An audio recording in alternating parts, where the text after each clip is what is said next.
বীজের দাম গত বছর যা ছিল তার থেকে তো কম দাম আছে, আর কম দাম মানে চাষ বেশি হবে, মানে আরও লোক বীজ নেবে। নমস্কার, আপনারা দেখছেন ইন্ডিয়া পোটেটো নিউজ। মুর্শিদাবাদ থেকে কলকাতা ফেরার পথে আমাদের সাংবাদিক রামকমল চ্যাটার্জি আজ আলু বীজের গ্রাউন্ড রিপোর্ট নিতে চলে এসেছে বর্ধমান শহরের প্রার্থনা কোল্ড স্টোরেজ সন্নিকট জিএম আলু কোম্পানিতে। প্রতিষ্ঠানটির কর্ণধার শেখ মোসেন আলী জানাচ্ছেন, দীর্ঘ বহু বছর ধরে জিএম আলু কোম্পানিতে পাঞ্জাবের সমস্ত নামি দামি ব্র্যান্ডের বিভিন্ন প্রজাতির আলু বীজ বিক্রি করা হয়। বর্ধমান ও পার্শ্ববর্তী অন্যান্য জেলা থেকে কৃষক ও ব্যবসায়ীরা জিএম আলু কোম্পানিতে আসছেন খুচরো এবং পাইকারি দামে আলু বীজ কিনতে। আজকের ফুড আলুর দাম, বিভিন্ন প্রজাতির বীজের বাজার দরের পাশাপাশি আলু এবং বীজ নিয়ে কি বলছেন বর্ধমান সদরের বিশিষ্ট আলু ও বীজ ব্যবসায়ী শেখ মোসেন আলী, চলুন শোনাবো আপনাদের। সেই সঙ্গে আপনাদের সামনে তুলে ধরবো দু একজন কৃষকের বক্তব্য। এই প্রতিষ্ঠান থেকে আলু বীজ কেনার ব্যাপারে বিস্তারিত জানার জন্য ফোন করুন 9593534556 নম্বরে। চ্যানেলে নতুন হলে চ্যানেলটি সাবস্ক্রাইব করুন ও ফেসবুক পেজটি ফলো করুন। ভিডিওটি প্রচুর পরিমাণে শেয়ার করে সেই সমস্ত মানুষের কাছে পৌঁছে দিন যারা আলু চাষ করার জন্য ভালো বীজ বিক্রির কাউন্টারের সন্ধানে রয়েছেন। দাদা নমস্কার। নমস্কার দাদা, আপনার নাম? শেখ মোসেন আলী। আপনার বর্ধমান জেলার যে বীজের কাউন্টার, এটি কোথায় অবস্থিত? বর্ধমান শহরের কোথায় অবস্থিত? এটা বানগাছা প্রার্থনা কোল্ড স্টোর। আচ্ছা, আপনার প্রতিষ্ঠানের নাম? জিএম আলু কোম্পানি। ফোন নাম্বার আপনার? 9593 53 45 56। একদম পাঞ্জাব থেকে গাড়ি এসেছে এবং আজকে অলরেডি লোডও হচ্ছে দেখতে পাচ্ছি, এবং ওইদিকেও প্রচুর পিকআপ ভ্যান দাঁড়িয়ে রয়েছে। আমার দর্শকদের জন্য একটু বলুন যে কোন কোন ভ্যারাইটির বীজ এই মুহূর্তে রেখেছেন। ব্যাকগ্রাউন্ডে গানটা একটু বন্ধ করবেন, বলুন। আমাদের বীজ জিএর সাঙ্গার বীজ আছে, গুরদীপ সিং সাঙ্গার বীজ, তারপরে কেএফ খোরানার বীজ আছে, পোগরাজের জিএসের বীজ আছে, চন্দ্রমুখী মানে কেএফের আছে, চন্দ্রমুখী বিয়ে ভাটির আছে, চন্দ্রমুখী আমার খোরানার আছে। মানে মোটামুটি প্রায় আমাদের এই সাউথ বেঙ্গলে যা যা ভ্যারাইটির চাষ হয় আলু, মোটামুটি সব ভ্যারাইটি রয়েছে নাকি? সব বীজই আমার কাছে আছে। সব বীজই রয়েছে। হাইব্রিড রাখেন নাকি? কলম্বা টলম্বা এগুলো? এদিকে হচ্ছে হেমালিনী থাকে। আচ্ছা দাদা, অ্যাপ্রক্স বীজের কিরকম কি দাম আছে আজকের দিনে দাঁড়িয়ে? আজকে হচ্ছে 11ই নভেম্বর, মঙ্গলবার। এখন ধরুন 10:30 11টা বাজছে। এমনি অ্যাপ্রক্স কোন ভ্যারাইটির বীজ কিরকম কি দামে বিক্রি হচ্ছে? আজকে বীজ 1400 থেকে শুরু করে 1800 টাকা পর্যন্ত বীজের দাম। জ্যোতি বীজের, জ্যোতি আলু বীজ, জ্যোতি বীজ। আর জ্যোতি ছাড়া অন্যান্য চন্দ্রমুখী আছে 16 মানে 2700 থেকে একবারে 3200 পর্যন্ত। পোগরাজ আছে 1800 থেকে 1900 পর্যন্ত। এই যে পেছনে যে স্টোরটি রয়েছে এটার নাম কি? প্রার্থনা কোল্ড স্টোরেজ। প্রার্থনা কোল্ড স্টোরেজ। আপনাদের এখানে ফুড আলুর কি মার্কেট হচ্ছে? মানে বর্ধমান শহরে মার্কেট হচ্ছে 660 টাকা বাছাই আর 540 টাকা গড়। ওটা হচ্ছে বাছাই মানে ডালা, আর এটা হচ্ছে গড়। আর বন্ডের বাজার? 340 থেকে 60 টাকা। গড় বাছাই না ডালা? ওই মানে গড়ে বন্ড 340 থেকে 60 টাকা। টপ কোয়ালিটি হলে 400 টাকা পাচ্ছে না? না, 60 টাকা দাম। এই স্টোরে এখনো কত আলু রয়েছে প্রার্থনা কোল্ড স্টোরেজ? 40,000 প্যাকেট রয়েছে। আপনার এখানে ধরুন এই মুহূর্তে ধরুন বীজের স্টক নেই, অথচ রাস্তায় আসছে বা আসবে, এরকম কোন কোন মার্কা রয়েছে? আমার কাছে জিএস এর এই যে গুরবিন্দর সিং আছে, মানে ওটা আসছে নামছে। আচ্ছা, এটা কি? এটা গুরবিন্দর সিং। কোথা থেকে আপনার এখানে বীজ কিনতে আসেন? এখানে এই তো ভেদিয়া থেকে এসছে, গুসকরা ভেদিয়া থেকে যে গাড়ি লোড হচ্ছে, ওই ট্র্যাক্টরটা ওই ভ্যানটা সব গুসকরা ভেদিয়া। এই ভ্যানগুলো? হ্যাঁ। না, আমি বলছি এমনি অ্যাপ্রক্স ধরুন মানে রাজ্যের মানে কোন কোন এলাকা থেকে এখানে বীজ কিনতে আসে আপনার এখানে? এখান থেকে বীজ তারকেশ্বরও যাচ্ছে, চাপড়াগাঁও যাচ্ছে। মানে পাইকারিও করেন? পাইকারি করি সব। এগুলো সব পাইকারি? এগুলো পাইকারি যাচ্ছে। ধরুন আমাদের চ্যানেলের মাধ্যমে আপনার যে এই যে ভিডিওটা ধরুন দেখে যারা আপনার কাছে বীজ কিনতে আসবে বা বীজ কেনার জন্য যোগাযোগ করবে, সে খুচরো হোক বা পাইকারি হোক, তারা কি কিছু ছাড় পাবে? হ্যাঁ। সেটা কি আপনি অন ক্যামেরা বলছেন? হ্যাঁ, আমি যে দূর থেকে যদি আসে তাদের একটু কম্প্রোমাইজ করি। আচ্ছা, বীজ নিয়ে কি বীজের মার্কেট কিরকম কি থাকতে পারে? আসলে বীজের দাম গত বছর যা ছিল তার থেকে তো কম দাম আছে, আর কম দাম মানে চাষ বেশি হবে, মানে আরও লোক বীজ নেবে। হ্যাঁ, চাষের সুবিধা হবে। আমি মুর্শিদাবাদ থেকে কলকাতা ফেরার পথে আপনার এখানে এলাম, তো দেখলাম এই নদীর পাড়ে দেখলাম প্রচুর আলু বসাচ্ছে। এগুলো কি সব কাঁচা পোগরাজ না? এগুলো চন্দ্রমুখী পোগরাজ চলছে। চন্দ্রমুখী পোগরাজ মানে যেটা স্টোর জ্যোতি হয়, সেটা কি এদিকে শুরু হবে? এই মাত্র শুরু হবে, এবারে এখনো শুরু হয়নি খুব একটা। হবে এবারে জোর কদমে শুরু। এদিকে চাষ লেট আছে নাকি? না, লেট নাই। পোগরার যে চাষটা হচ্ছে ওটা আমাদের লেট নেই, আমাদের ঠিক টাইমই হচ্ছে। ঠিক টাইমে হচ্ছে।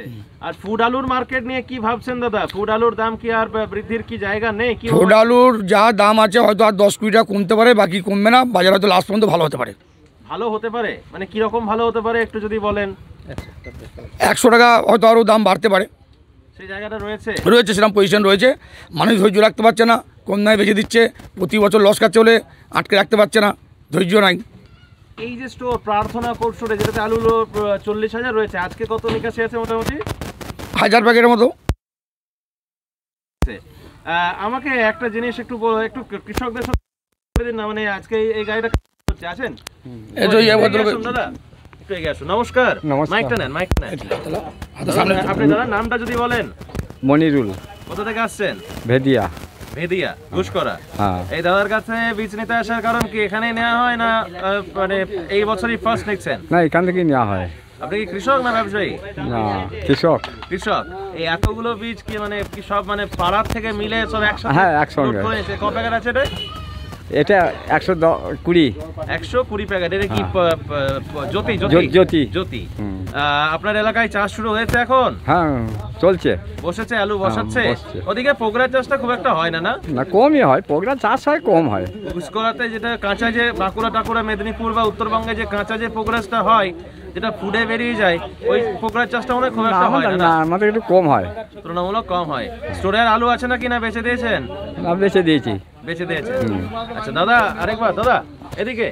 দাদা কি বার্তা দেবেন আমাদের দর্শকদেরকে, বিশেষ করে যাতে মানুষ মানে কৃষক এবং ব্যবসায়ীরা আপনার এখানে এলে বীজ সবার থেকে কম দামে পাবে, এটা ভরসা করতে পারে। আমি কম দামে বেচবো। বেশি বীজ আমাকে প্রতিদিনই গাড়ি খালি করতে হয়, প্রতিদিনই গাড়ি খালি করব। রোজের গাড়ি আছে। কত বছর ধরে মোটামুটি এই বীজ ব্যবসার সঙ্গে যুক্ত রয়েছেন? আমি 25 বছর বীজ ব্যবসা করছি। প্রথম কোন কোন কোম্পানির করতেন? এখন তো অনেক নতুন কোম্পানি চলে এসছে। আগে প্রথম কোম্পানি করতাম, সে কোম্পানি উঠে গেছে, সে কোম্পানি আর নাই। এটা আইএফ কোম্পানি করতাম, বেশিরভাগ করতাম ওইটা। তারপরে এখন এই জিএসের সাঙ্গার, তারপরে বিভাটিয়া। আর আপনি আলু ব্যবসা করেন? আলু ব্যবসা করি। আলু ব্যবসাও করেন? ট্রেডার। আমি সবচেয়ে বর্ধমানের বুকে আলু বেশি রাখি। তাই নাকি? হ্যাঁ, পুরো বর্ধমানের মধ্যে আমি আলু বেশি রাখি। আরে বাপ রে বাপ। আজকে ডেটে দাঁড়িয়ে আলু কিরকম কি আছে? গোপন প্রশ্ন। এখনো 5-7 হাজার আলু আছে। 5-7 হাজার আলু আছে এখন। তাহলে তো আরেকটু দাম বৃদ্ধি হওয়াটা দরকার। আমরা তো সবসময় তো চেষ্টা করছি যাতে আলুর দামটা বাড়ে, বা যাদের হাতে হয়তো যখন দামটা বাড়বে তখন হয়তো আমাদের টোরে আলু থাকবে না, রাখার ক্ষমতা নাই, আলু বেচে দিতে হবে। মানে বিক্রি করছেন তো? হ্যাঁ, বিক্রি ডেলি করছি। সবাই যেটা বলছে যে ধাপে ধাপে আলুটা বিক্রি করা ভালো, বিক্রি করছেন ধাপে ধাপে? ডেলি বিক্রি করছি। আপনার আমাকে একটা ইনফরমেশন দিন তো দাদা, যে বর্ধমান সদরে মোটামুটি বীজের দোকান কতগুলো রয়েছে অ্যাপ্রক্স, মানে বীজ ব্যবসায়ী বা বীজ অফিসিয়াল কতগুলো আছে? অফিসিয়াল 15টা হবে। 15টা। এখনো পর্যন্ত বর্ধমান সদরে ক গাড়ি বীজ এসছে বলে মনে হয়? সব ভ্যারাইটি, সব প্রজাতি মোটামুটি পোগরাই, চন্দ্রমুখী, জ্যোতি নিয়ে হয়তো 40 থেকে 50 গাড়ি এসছে। আর আপনার এখনো পর্যন্ত? আমার চন্দ্রমুখী, পোগরাই, জ্যোতি সব নিয়ে আমার 7 গাড়ি এসছে। 7 গাড়ি এসেছে। আরো তো আসবে নাকি? গাড়ি 10 আসবে। এখন কি পোগরাজ বীজের কি মার্কেটটা একটু মানে ওখানে পাঞ্জাবে কি একটু মার্কেটটা কি চড়েছে? নাই, পোগরাজ বীজটা নাই, শর্ট, সেই জন্য দামটা বেশি। আমি কালকে আশিস দার সঙ্গে কথা বলছিলাম, মুর্শিদাবাদের আশিস ঘোষ, তারপরে হচ্ছে তাজিম উদ্দিন বাবু বলে একজন রয়েছেন, ওনারাও বলছিলেন যে পোগরাজের নাকি পাঞ্জাবে নাকি শর্ট হচ্ছে, এবং যে কারণের জন্য মানে ধরুন বাংলার কোনো বীজ ব্যবসায়ী বাংলার অন্য একজন বীজ ব্যবসায়ী থেকে যদি বীজ নিতে চায় দামটা প্রচুর বলছে। এইটার কারণটা কি? নাই, পোগরাজ বীজটা নাই, শর্ট আছে। শর্টেজের কারণ কি দাদা? ওরা ওই যেটা পোগরাই রেখেছিল, হিসাব করে রেখেছিল, ক বছর লস খাচ্ছিল, তারপরে যে হিসাবটা করে রেখেছিল সে রাখার পরে পরপর 3বার বন্যা হয়ে গেল। সেই বন্যা হয়ে যাওয়ার জন্যে মানে জিনিসটা শর্ট হয়ে গেল, ডবল চাষ করতে হলো। মানে দেখুন এবছরে কিন্তু চিত্রটা পুরো উল্টো। আমরা যেটা দেখতে পাই যে পোগরাজের দামটা কম থাকে, জ্যোতির দামটা বেশি থাকে। এবছরে দেখা যাচ্ছে যে জ্যোতির দামটা বোধহয় কম, পোগরাজের দামটা তুলনামূলক বেশি। 25 বছর ব্যবসায় আমার, এই বীজ ব্যবসায় এই প্রথম আমি দেখলাম যে জ্যোতির থেকে পোগরাজ বীজের দাম 500 টাকা বেশি। অবাক ব্যাপার, অবাক ব্যাপার। আচ্ছা, আরেকবার টোটাল আপনার সমস্ত ডিটেলস এবং আপনার ফোন নাম্বারটা একটু শেয়ার করে দিন, একদম ল্যান্ড, গ্রাম বা পোস্ট অফিস সহ টোটাল একটু বলে দিন। আমার বাড়ি 2 জায়গা, আমার রায়না থানা বন্ত্রী গ্রামে বাড়ি, এখন আমি টাউনে থাকি বর্ধমানে, নীলপুরে বাড়ি। হ্যাঁ, না এই কাউন্টার বা এখানে বানগাছা, এটা প্রার্থনা কর স্টোরেজ, এখানে বীজ ব্যবসা করি, আলু ব্যবসাও করি, এখানে গদিও আছে। আচ্ছা, ফোন নাম্বারটা আরেকবার বলে দিন। 95 93 53, 45, 56 রায়নাতেও বাড়ি বললেন, ওখানেও কি বীজের কাউন্টার আছে? আছে। গ্রামে বীজ বিক্রি হয়। কি নাম ওটা দোকানের নাম? ওটা দোকানের নাম নয়, এমনি একটা গোডাউন ভাড়া করে রাখে, বিক্রি হয়। থেকেও বীজ নেওয়া হয়। হ্যাঁ। মানে বেশিরভাগ পাইকারি যেটা করেন ওটা এখান থেকেই করা হয়। হ্যাঁ, ঠিক ঠিক। কৃষক বাবু নমস্কার। নমস্কার। নাম কি? নাম কানাই সাধু খাঁ। কানাই বাবু, কোথা থেকে আসা হচ্ছে? জামালপুর থানা, শম্ভুপুর থেকে। জামালপুর থানা থেকে। তো বাবু, আজকে এখানে আসার কারণ কি? বীজ কিনতে আসা না বীজের বাজার দেখতে আসা? বীজের বাজার বা কেনা দুটোই। দামে দরে হলে বীজ নেবো, দামে দরে না হলে দেখে চলে যাব। দেখলেন, মানে আসলেন, দেখলেন, দাদার মন কি জয় করলেন, মানে বীজ কি কিনলেন? বীজ তো কিনবই, সেই জন্যই তো আসা। আচ্ছা, কিরকম, কোন মার্কা নিতে চান বা কিরকম কি মানে ক্রাইটেরিয়া কি রয়েছে আপনার, বা কতটা নিতে চান? এসেছেন যে নিতে চাই 1-200 নেবো, কিন্তু দরে দামে হলে তবে নেবো। তার কারণ হচ্ছে ওই জিএসটা নেবো, গুরদীপ সিংয়ের জিএসটা। 100-200 ব্যাগ, মানে আপনার চাষ কতটা রয়েছে জমি? চাষ 50 বিঘে ধরুন। ওরে বাপরে, তাই নাকি? হ্যাঁ। কি মানে শুধু জ্যোতি বসান? জ্যোতি বসাই শুধু। বাপরে, কিরকম স্টোরে আলু আছে নাকি গত বছরের চাষে, না বেচে দিয়েছেন? বেচে দিয়েছি সব। কিরকম কি দামে বিক্রি করেছেন? ওই গড় 400 টাকা। 400 টাকা লস। ফলন কেমন হয়েছিল আপনাদের ওদিকে? ফলন হয়েছিল, গত বছর বৃষ্টি হয়েছিল তো, তার ফলে ফলনটা কম হয়েছিল। কোনো জমিতে 50 খানা, কোনো জমিতে 60 খানা, আবার কোনো জমিতে ডাঙ্গা জমি হলে পরে 80 খানা পর্যন্ত হয়েছে। আর আপনার যে গ্রাম থেকে আপনি এসেছেন, ওখানে কি আলু বসানো কি শুরু হয়েছে? হ্যাঁ, শুরু হয়েছে, একদম শুরু হয়ে গেছে। কাঁচা চাষ কি কিছুটা লেট আছে ওখানে? কাঁচা চাষ না, লেট নেই, টাইমে কাঁচা চাষ হয়েছে। আমাদের চ্যানেল দেখেন, ইন্ডিয়া পটেটো নিউজ? হ্যাঁ, দেখি। দেখেন? হ্যাঁ। আলুর ব্যাপারে আমরা সঠিক খবর দিতে পারি? সঠিক খবর মোটামুটি আসে। উপকৃত হন? হ্যাঁ, কিছুটা হয়। আচ্ছা, আবার অনেক সময় ফেলিওরও হয়ে যায়। আমরা তো ভবিষ্যৎ। হ্যাঁ, সেই সঠিকটা সব সময় নেই গো। কিছু সময় আছে, কিছু সময় আবার সবাইকারের যেমন কথা ফেল হয়ে যায়, সেরকম হয়। দাদা, আরেকবার আপনার ফোন নাম্বারটা একটু বলে দেন। ফোন নাম্বারটা? আমার ফোন নাম্বার হচ্ছে 95 93 53 45 56। এই অনুষ্ঠানে সম্প্রচারিত সমস্ত বক্তব্য বক্তাদের নিজস্ব ব্যক্তিগত মতামত। এই অনুষ্ঠান বাজারের নির্ধারক নয়। অনুগ্রহ করে ব্যবসায়িক পদক্ষেপের পূর্বে নিজের বিচার বুদ্ধি কাজে লাগিয়ে সিদ্ধান্ত নিন। আলু রাখা বাজারগত ঝুঁকি সাপেক্ষ। আলু রাখার পূর্বে ইন্ডিয়া পটেটো অ্যাপ থেকে বিগত বছরের লোডিং আনলোডিং রিপোর্ট ও তার পরিপ্রেক্ষিতে আলুর দামের ওঠানামা দেখে নিন। আলুর সব খবর এখন একটা অ্যাপেই।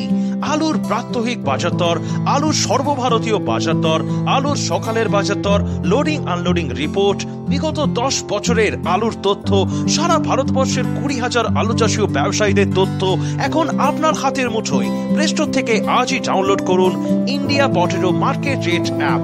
2012 সাল থেকে প্রতি মুহূর্তে আপনার সঙ্গে।